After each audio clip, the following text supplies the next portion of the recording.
ब्राह्मण ने उसको श्रापित कर दिया कि अरे हत्यारे,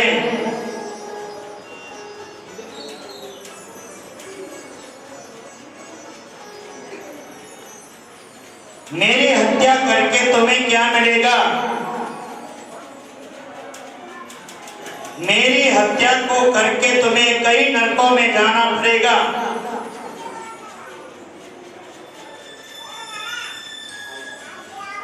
लेकिन फिर भी उसने कोई चिंता नहीं की और उस ब्राह्मण का सिर काट दिया।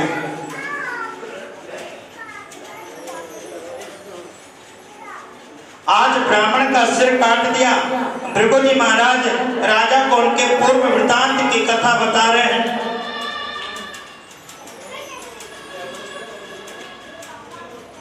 आज ब्राह्मण का सिर काट दिया। राजन, तुमने एक नहीं अनेकों हत्याएं की, एक ब्राह्मण के नहीं अनेकों की हत्याएं की, जिनकी गणना करना भी पाप है। यदि मैं गणना करूं तो उसका भी पाप लगेगा। इस प्रकार राजन, तुमने घोर पाप कर्म किए, किंतु बुढ़ापा आने पर जब अशक्त हो गए, जब बुढ़ापा आया अशक्त हो गए, तब तुम्हारे साथ जो क्रूर कर्म थे वे सब किनारा कर गए। जब तक थी जवानी तब तक सभी साथ थे, लेकिन जैसे ही जवानी खत्म हुई, बुढ़ापा आ गया, सबने तुम्हारा साथ त्याग दिया। अब लोगों ने सोचा कि ये तो बुढ़ापे में चला गया, अब तो ये कुछ नहीं कर सकता, अब तो इसको उल्टा खिलाना पड़ेगा, और आज उसको सभी ने किनारे कर दिया। राजन, तुम निर्लंब थे, अब तुम चल फिर भी नहीं सकते थे, क्योंकि बुढ़ापा सर पर आ गया था। चलना फिरना तुम्हारे लिए दुस्तार बन गया था और तुम्हारे शरीर को रोगों ने घेर लिया था। उधर से जो कोई निकलता तुम्हें से घृणा करता, तुम्हारे ऊपर कुदृष्टि से देखता कि देखो कितने पाप किए, आज उसी पाप का नतीजा भोग रहा है। आज तो राजन ऐसी स्थिति तुम्हारी बनी कि तुम्हें भोजन करने के लिए आप परेशानी आगे, भोजन मिलता भी उसको भी नहीं कर सकते थे। लेकिन समय की बात राजन,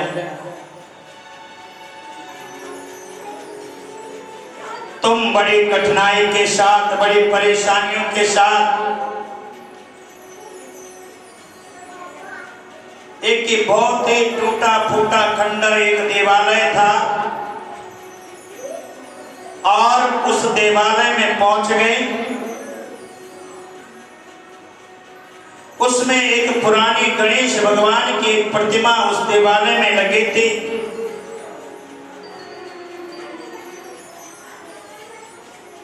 लेकिन जैसे तुम उस देवालय के अंदर गए, न जाने तुम्हारे पूर्व के ऐसे कौन से कर्म थे कि गणेश जी के प्रति तुम्हारी भाव जागरूकता बन गई।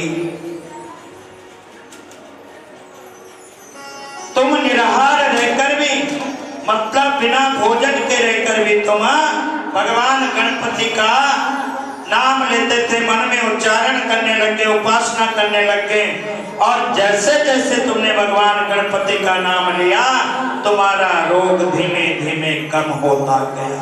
देखो कितनी शक्ति है भगवान का।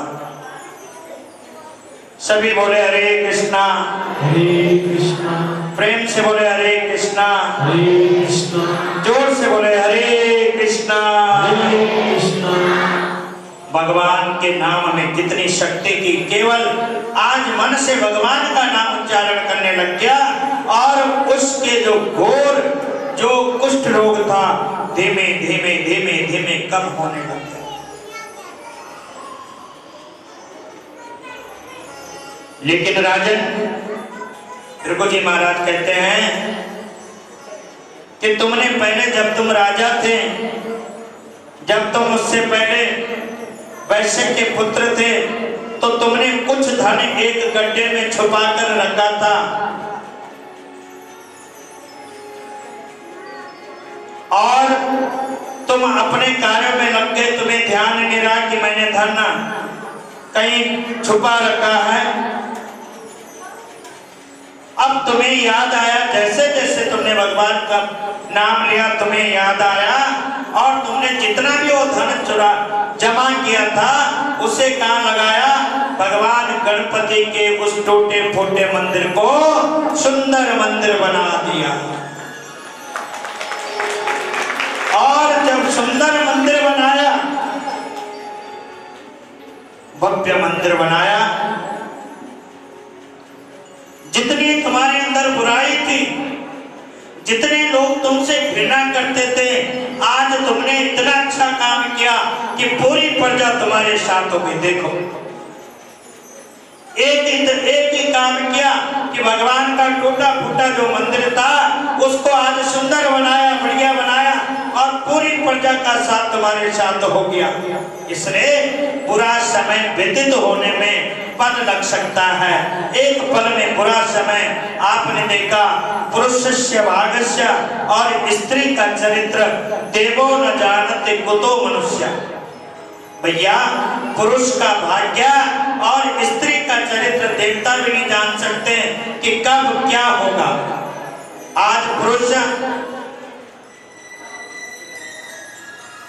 हमें पता नहीं अपने भाग्य का, लेकिन भगवान कब भाग्य को बदल देते हैं। और स्त्री भी लक्ष्मी का रूप है, कुल को बढ़ाते हैं, लेकिन उसके अंदर यदि अवगुण आ गए तो पिता कुल का नाश, पति कुल का नाश, पूरे संसार का नाश कर देती है। इसलिए भगवान ने कहा कि भगवान भी पुरुष का भाग्य और स्त्री के चरित्र के बारे में नहीं बता सकते, तो हम कौन कहने वाले।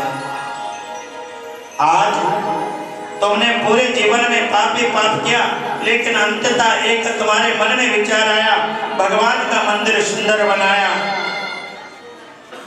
लेकिन जब तुमने मंदिर बनाया, फिर यथा समय में तुम्हारी मृत्यु हो गई। यमदूतों ने तुम्हें पकड़कर यमराज के पास ले गए, क्योंकि जब प्राणी की यहाँ से मृत्यु हो जाती है तो यमराज के दूत आते हैं और हमको पकड़ के ले जाते हैं।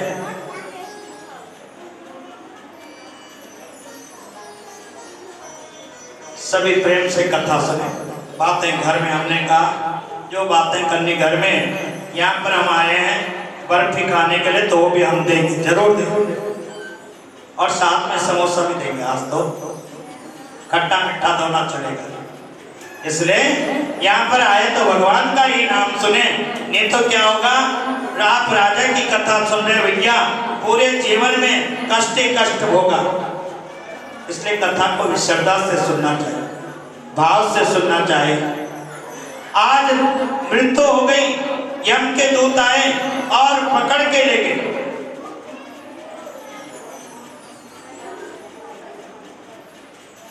जब के यम के दूत पकड़ के लगे, सभी को ले जाते हैं। जिस दिन मृत्यु होगी आएंगे दो, एक का नाम है चंड, दूसरे का नाम है प्रचंड, दोनों आते हैं। और जब पकड़ के ले गए तुम्हें, तुमने पाप भी किया, पुण्य भी किया, और दोनों का ही भोग तुम्हें भोगना है। जो हमने अच्छा किया, जो हमने बुरा किया, सब भोग हमें भोगने हैं। लेकिन जब यमराज ने तुम्हें पूछा कि पहले पाप का भोग भोगना है या पुण्य का भोग भोगना है, इसके उत्तर में तुमने उत्तर दिया कि प्रथम अपने पुण्य कर्मों को भोग की इच्छा प्रकट की, इसलिए उन्होंने तुम्हें राजा कुल में जन्म दिया। कहा कि यदि तुम्हें अपना पुण्य कर्म पहले भोगना है तो तुम्हें क्या मिला, राजा कुल में जन्म मिला, और राजा कुल में जन्म लेकर तुम राजा बन गए। पूर्व जन्म में तुमने भगवान गणाध्यक्ष का सुंदर एवं भव्य मंदिर बनाया, इसलिए तुम्हारी सुंदर देही की प्राप्ति हो गई। इसीलिए हम जब भी भगवान के दरवाजे, भगवान के द्वार पर आते हैं, भगवान की मूर्तियों की स्थापना कराते हैं, इसका पुण्य थोड़ा नहीं है, बहुत ज्यादा पुण्य एक मूर्ति की स्थापना का हमें प्राप्त हो जाता है। भगवान के मंदिर छोटे मोटे न समझो, ये मंदिर छोटा है तो हमें छोटा फल मिलेगा। जहाँ पर भगवान विराजमान है कहीं पर भी हो, हम वहाँ पर उसकी सफाई, उसको सजाना, उसको रखना, उसका रख रखाव करना यदि प्राणी करता है तो उसका पुण्य कितना हो जाता।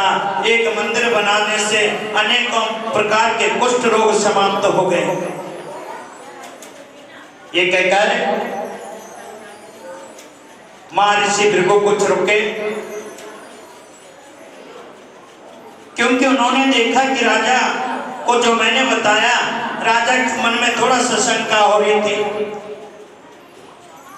और जब राजा के मन में शंका पैदा हुई तभी महर्षि के शरीर से असंख्य विकराल पक्षी उत्पन्न हो गए।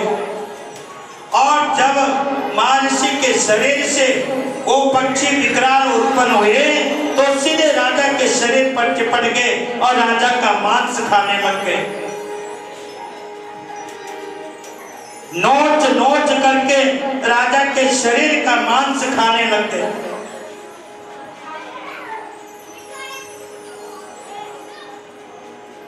अत्यंत पीड़ा से व्याकुल राजा ने महर्षि के समक्ष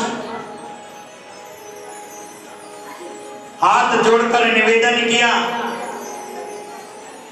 कि प्रभु आपके आश्रम में दोष द्वेष आदि से परे, और यहाँ मैं आपके शरण में बैठा हूँ, तब ये पक्षी मुझे आकर मेरे शरीर को क्यों लोच रहे हैं?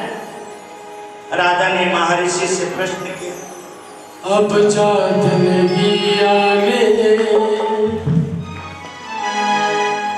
शुभ कर्म किया होता। अब चाँद नहीं आने, शुभ कर्म किया होता।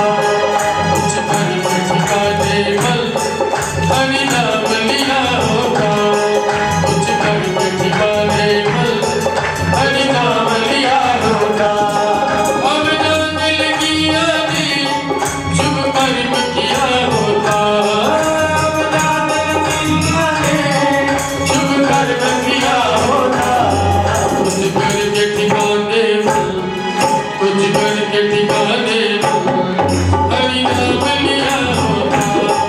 कुछ करके ठिकाने बल हरि नाम लिया होता।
कर्मों का फल तो हमें भोगने को ही मिलता है।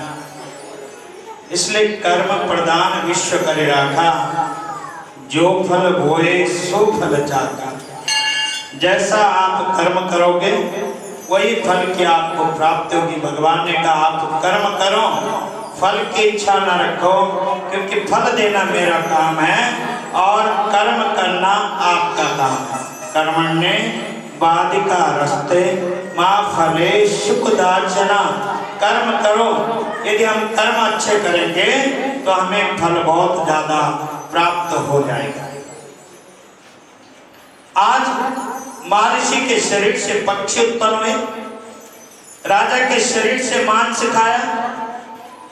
राजा ने प्रश्न किया, महाराज आपका इतना बढ़िया आश्रम है जहाँ पर भगवान की चर्चा हो रही है और फिर भी आपके सामने ये पक्षी आए और मेरे शरीर से मांस खा रहे हैं, इसका क्या कारण है? तो महर्षि ने कहा, राजन जो मैंने आपको आपका वृत्तांत बताया, आपने उसमें शंका की कि हो सकता है ऐसा मैंने किया नहीं किया। इसीलिए जब हम कथा कहते हैं, कहीं पर भी कथा होती है, कथा में यदि शंका पैदा होती है, कोई आपके मन में प्रश्न रह जाता कि क्या ऐसा क्यों हुआ, कैसा हुआ, कथा के बाद आप प्रश्न कीजिए, कभी नहीं। लेकिन कथा के बीच में जो अपने को महान बनने की कोशिश करता है, वैसे ही तब शरीर से पक्षी निकलेंगे और मांस को झपट झपट कर खाएंगे। इसलिए सभी बोलो हरे कृष्णा। आज राजा महर्षि के सामने और महर्षि ने एक ओंकार किया, पक्षी भाग गए, सभी समस्त पक्षियों का भस्म हो गया। राजा के आंखों में आंसू। अब आए राजा को समझ कि इन देव ऋषियों की, महर्षियों की बात असत्य नहीं हो सकती। मैंने शंका की, इसलिए कई बार हमने गुरु दीक्षा ली, लेकिन गुरु दीक्षा लेकर क्या है, फिर भी हमें विश्वास नहीं गुरु पर। हमें विश्वास क्यों नहीं करते? लिखा है शास्त्रों में कि गुरु यदि हमसे शीश मांगे, क्या मांगे? शीश मांगे, तो हमें बिना सोचे समझे ये नहीं पूछना कि गुरुजी आप हमारा सिर क्यों ले रहे हैं, हमें देना चाहे तत्काल दे दो, हो सकता उससे में हमारा कल्याण हो। एकलव्य ने ये थोड़ी सोचा, जब द्रोणाचार्य ने उनसे कहा कि आप अपने दाहिने हाथ का अंगूठा दो, उन्हें पता था कि दाहिने हाथ के अंगूठे से रस्सी खींची जाती, धनुष में मैं पीछे रह जाऊंगा, लेकिन गुरु ने कहा कि आप अपने दाहिने हाथ का अंगूठा दीजिए। एकलव्य ने बिना सोचे समझे चाकू लिया और दाहिने हाथ का अंगूठा दे दिया। यदि द्रोणाचार्य को एकलव्य अपना दाहिने हाथ का अंगूठा न देते तो आज हमें वृत्तांत एकलव्य का आप तक न सुनाते, क्योंकि फिर कोई कथा नहीं आती, कोई बातें नहीं होती। एकलव्य वो तो जाति का भीड़ था, जंगलों में रहता था, लेकिन शुभ कर्म किया, अच्छा कर्म किया, गुरु की बातों पर चला, गुरु को मान कर चला और गुरु जी ने तो जो कहा वो शब्द दिया। हमने गुरु से दीक्षा तो ले ली, लेकिन गुरु की बातों पर हमें विश्वास नहीं। और कई बार तो हमारे मन में ऐसा अहंकार आ जाता कि गुरु जो है वो ज्यादा पढ़े लिखे नहीं है, थोड़ा पढ़े लिखे, लेकिन उनके अंदर तो ये नहीं सोचना चाहिए कि हमें किताबों का ज्ञान हो, लेकिन संसारिक ज्ञान न हो तो किताबों का ज्ञान भी कुछ नहीं कर सकता। हमें संसार का भी ज्ञान होना चाहिए, कैसा चलना है, किसके सामने झुकना, किसको प्रणाम करना। इसलिए हमें विश्वास करना चाहिए। आज राजा ने विश्वास नहीं किया और देखो क्या हुए, पक्षी आए, पक्षियों ने राजा के शरीर से मांस खींचना प्रारंभ कर दिया। महर्षि ने ओंकार की, पक्षियों का भस्म हो गया। महर्षि भृगु जी ने कुछ विचार करके कहा, राजन तुमने भगवान गणेश्वर की कृपा सहज रूप से, और वही प्रभु तुम्हारे पापों को दूर करेंगे, इसलिए तुम अपने पाप नाशक चरित्रों का श्रवण करो, सुनो। तुम श्रद्धा भक्ति पूर्वक उसी को सुनने में चित्त लगाओ, तुम उनकी कथाओं को सुनो। राजा ने प्रार्थना की, मुनिवर, मैंने गणेश पुराण का नाम भी आज तक नहीं सुना, आप तो कथा की बात कह रहे हैं, उसके सुनने का सौभाग्य कैसे प्राप्त हो सकता है? हे नाथ, आपसे अधिक ज्ञानी और प्रकांड विद्वान इस संसार में कौन है? आप सबसे ज्यादा प्रकांड विद्वान हैं, इसलिए आप मुझ पर कृपा कीजिए। महर्षि ने राजा की दीनता देखकर उसके शरीर पर अपने कमंडल का मंत्र से जला, जो जल उन्होंने मंत्रित किया था वो राजा के ऊपर छिड़का और तभी राजा को एक छींक आई और नासिक से एक अत्यंत छोटा काले वर्ण का पुरुष बाहर निकला। देखो, महर्षि ने अपने कमंडल से जल छोड़ा, राजा के ऊपर छोड़ा, राजा को छींक आई और छींक से राजा के नाक से एक काला पुरुष जो था वो बाहर निकल गया। देखते देखते वो पुरुष बढ़ गया, उसका भयंकर रूप देखकर राजा कुछ भयभीत हुए, किंतु समस्त आश्रमवासी वहां से भाग गए। वो जो पुरुष राजा की नाक से निकला वो महर्षि के सामने हाथ जोड़कर खड़ा हो गया। भृगु जी ने उसकी ओर देखा और उच्च स्वर से बोले, तुम कौन हो, क्या चाहते हो? तब उस पुरुष ने कहा, हे ऋषिवर, मैं साक्षात पाप हूं और समस्त पापियों के शरीर में मेरा निवास होता है। जितने भी पाप करते हैं सभी के शरीर में मैं निवास करता हूं, परंतु आपके मंत्र, जो आपका जल मंत्र हुआ था, आज आपने इस राजा के ऊपर छोड़ा और फिर मुझे राजा के शरीर से बाहर निकलना पड़ा। तब जाके ये पाप जो है आपके मंत्रों के जल से बाहर निकला है। अब मुझे बड़ी भूख लगी है, बताए क्या खाऊं, क्या कहाँ रहूं? महर्षि से उस पुरुष ने कहा, मुझे बहुत भूख लगी है। महर्षि बोले, तुम उस आम के अवकाश में स्थान में निवास करो और उस आम के वृक्षों में तुम्हारा निवास हो, उसी वृक्ष के पत्ते खाकर तुम अपना जीवन निर्वाह कर दो। ये सुनते हो पुरुष आम के वृक्ष के पास पहुंच गया, किंतु उसके स्पर्श मात्र से वो वृक्ष जलकर राख हो गया, क्योंकि पाप था। आज वृक्ष जलकर राख हो गया। फिर जब पुरुष को रहने के लिए कोई स्थान दिखाई न दिया, फिर वो अंतर्हित हो गया, चला गया। महर्षि बोले, राजन, कालांतर में वो वृक्ष पुनः पूर्व रूप धारण करेगा और जब तक ये पुनः उत्पन्न न हो तब तक मैं तुम्हें गणेश पुराण का श्रवण कराता रहूंगा। तुम पुराण श्रवण का संकल्प पूर्वक देव गणेश जी का पूजन करो। यदि तुम्हें पुराण सुनना है तो सबसे पहले देवों के देव महादेव के पुत्र गणेश जी का ध्यान करो, उनका स्मरण करो और तब मैं गणेश पुराण की कथा का आरंभ करूंगा। मुनिराज के आदेशानुसार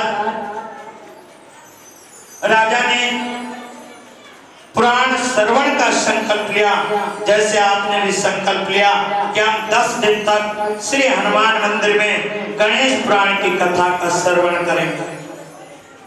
अरे कथा तो कर सुनेंगे, लेकिन जो भगवान के भोग हैं,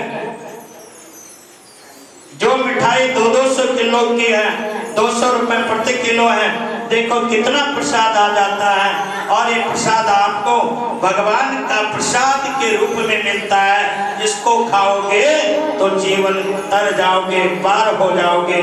ये ऐसा प्रसाद मत समझना कि हमने किस स्वीट शॉप से लाया।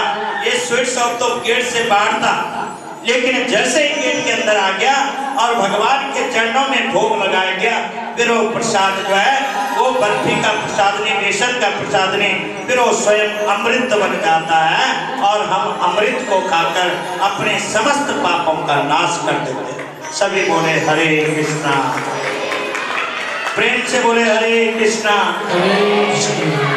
तो आज राजा ने संकल्प लिया और जब उन्होंने संकल्प लिया, जैसे ही संकल्प लिया, राजा की समस्त पीड़ा दूर हो गई, कष्ट दूर हो गए। अब उनके शरीर में कोई भी रोग जो